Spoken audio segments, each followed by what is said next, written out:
One principle. There are many principles on leadership, but I'm just going to share with you one principle that you can probably chew on and sort of provoke you for more information. All right? Turn to your neighbor and give them your best smile. Okay, let's try that again. Turn to the person next to you, look them eyeball to eyeball, and give them your best smile. Okay, I want you to do something else real quickly. All right? Turn to the person next to you and say, neighbor, watch me change. Watch me change. Right before your eyes. Right before your eyes. All right, good. We're going to have some fun. All right? Great. All right. So, I want to talk to you today, and if you could just lend me your ears just for a few moments to just listen to this. I want to talk to you today about mentorship in leadership. Come on, say that after me. Mentorship in leadership. Great. And when I entered the room today and I looked around, this is a wonderful organization. You're doing many wonderful projects. You're doing many wonderful things. But we have here sitting in this room leaders. We have leaders who lead this organization. But I want to talk to you about mentoring the next generation of leaders. All right? And I'm just going to share a few principles with you quickly, but let me begin with a story. And this was sort of lay the premise and for further discussion. I was given the privilege back in 2011 to manage the Frigate Resort. And when I took up management, what happened is that I was faced with an issue. I was faced with a $20,000 water bill coming to the hotel every month. And what happened is that I got the maintenance guy and I said, let's check this out because, how many of you, when you're a first-time manager, you want something to put on your resume, right? So they don't fire you, right? So I was trying to get this water bill down, right? So me and the maintenance guy, we labored and we went through, we was trying to look for the main valve to shut off this water. But guess what? We couldn't find it. Why? We didn't have the floor plan. So we were given a title deed, the new owners took over, they were given a title deed, but we didn't have the floor plan.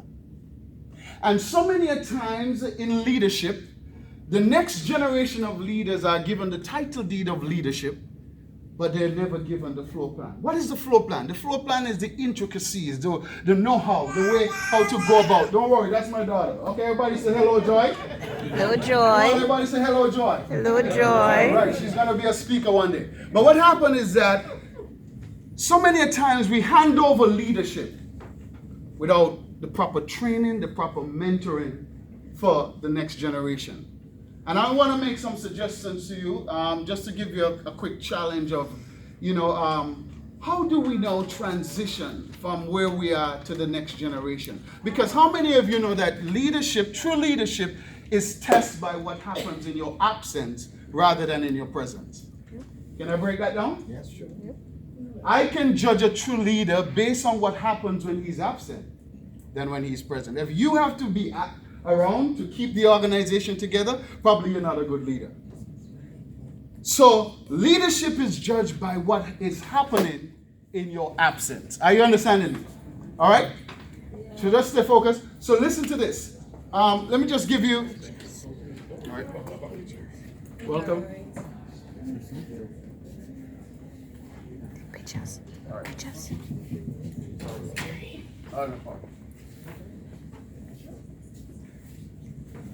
All right.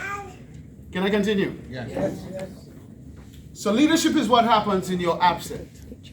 Okay? I grew up in a family of 3 kids, and so many a times my dad would run the house being absent. Are you understanding me? Yeah. His words ran the house. So when mommy would say, Junie, I want you to wash up the dishes, I wasn't really hearing my mom. I was saying what my dad is going to do when he gets home if the dishes wasn't washed.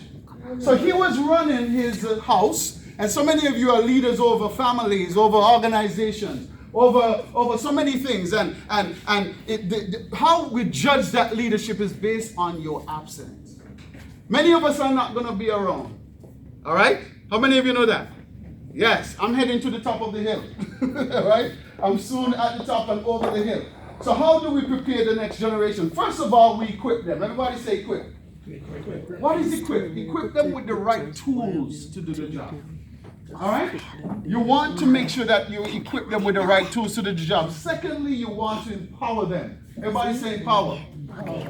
Yes, you want to empower them. What is empowerment? Empowerment is given authority, is given power. Are you understanding me?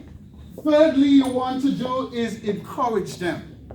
Everybody say encourage. Encourage. Encourage means to support, it means to approve. Another E you want to do is endorse them. Endorse means you want to go further. You want to put your stamp of approval on the next generation leaders. And last of all, you want to expose them. And I want to give you a story of the lion. How many of you know that the lion is the king of the jungle? Yes, he is. It's debatable? Used to be. Okay. Well, actually, they said the lion don't live in the jungle. He lives in the savannah.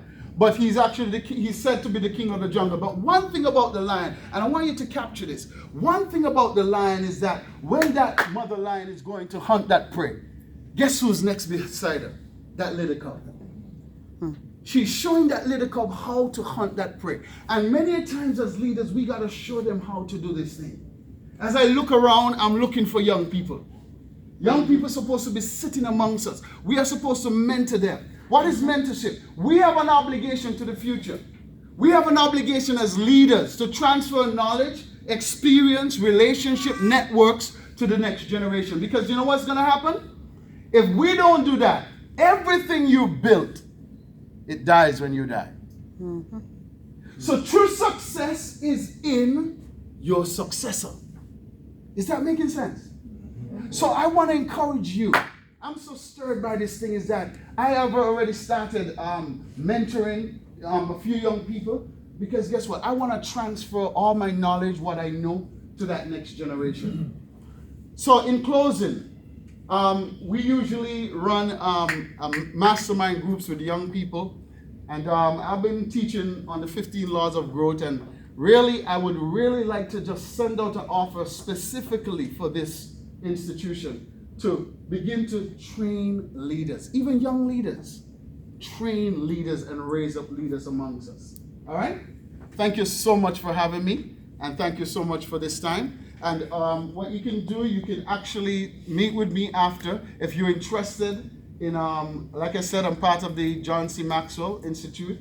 And if you're interested in more information, more training, more development, a leader never graduates from the school of learning. Are you understanding me?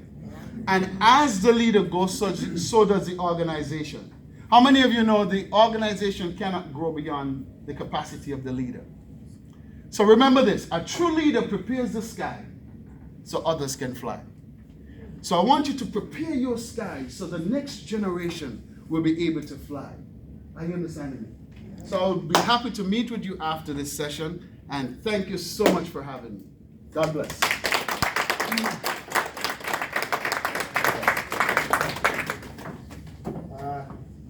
Thank you, Mr. Brown.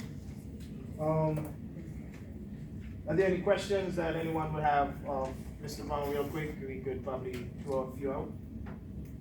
Anything about his equipping, empowering, encouraging, endorsing, and exposing the youth? Any questions that we may have?